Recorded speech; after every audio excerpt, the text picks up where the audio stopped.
भोपाल में आयोजित 4 दिवसीय ब्रिक्स सांस्कृतिक सम्मेलन का शनिवार को समापन हो गया। भारत की अध्यक्षता में हुए सम्मेलन में 14 देशों के 55 प्रतिनिधियों ने हिस्सा लिया।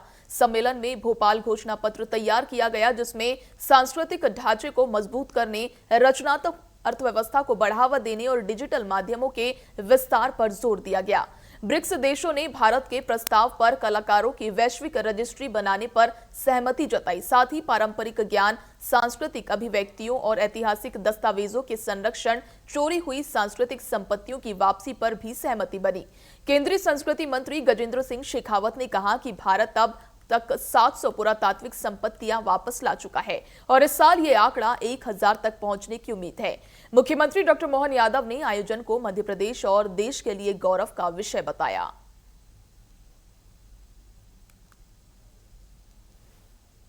राजधानी भोपाल में ब्रिक्स सम्मेलन का आयोजन किया गया, जिसमें ब्रिक्स कंट्रीज के तमाम डेलीगेट्स आए। उन्होंने 4 से 5 दिन यहां आकर हमारी कला संस्कृति के साथ उनके देशों की कला संस्कृति के बारे में चर्चा की और कहीं ना कहीं एक बड़ा मसौदा तैयार हुआ और निश्चित तौर पर वहां के राजनयिक भी यहां पहुंचे और आज उसका समापन था। मुख्यमंत्री डॉक्टर मोहन यादव और केंद्रीय जो संस्कृति मंत्री हैं शेखावत, गजेंद्र सिंह शेखावत जी मौजूद रहे और उन्होंने प्रेस ब्रीफिंग भी की और इस आयोजन के बारे में बताया कि किस तरह से इस आयोजन में हमने कोशिश की है कि भारत की तमाम कला संस्कृति को हम विश्व स्तर पर ले जाएं और कला संस्कृति का आदान प्रदान करें। उस तमाम मसौदे को तैयार किया गया है। ज्ञान भारत प्रदर्शनी के बारे में बताना चाहूंगा कि शुरुआत उसकी यहाँ से होती है। एक बड़ा सा मिरर आपको दिखाई दे रहा है, इसमें आप खड़े होंगे तो डिजिटली यहाँ आपके बारे में ये बताया गया और आपको उस तरह की विद्वत्ता से कहीं ना कहीं वो बताएगा। जैसे नागार्जुन इसमें आया कि मैं यहाँ खड़ा हुआ तो मेरा विश्लेषण एक विद्वान के तौर पर, एक नागार्जुन के तौर पर किया गया, जो यहाँ दिखाई दे रहा है। और निश्चित तौर पर ये पुरातन से लेके अभी वर्तमान तक का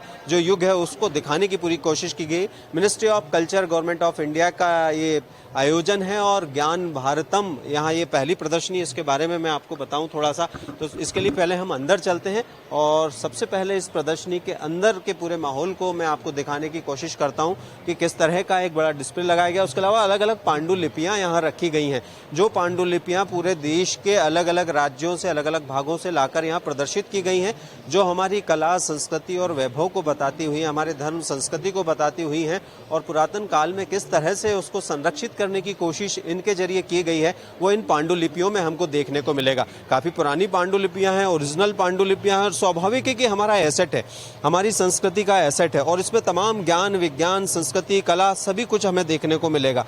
और जितना भी यहाँ डिस्प्ले है अलग अलग इन कहें पांडुलिपियों का, वो अद्भुत और अनोखा है। यानी कि देश में इस तरह की पांडुलिपियां जो हमारे तमाम कला संस्कृति को सहेजे हुई हैं, यहाँ ब्रिक्स सम्मेलन में उनको प्रदर्शित इस प्रदर्शनी के जरिए किया गया है। ज्ञान भारतम की ये प्रदर्शनी है और इस प्रदर्शनी में इसको रखा है। डिस्प्ले भी लगाया गया है जहाँ पूरी जानकारी इन पांडुलिपियों के बारे में डिस्प्ले की गई है और आगे भी अगर आप देखेंगे तो इन पांडुलिपियों को सिलसिलेवार यहाँ लगाने की कोशिश की है।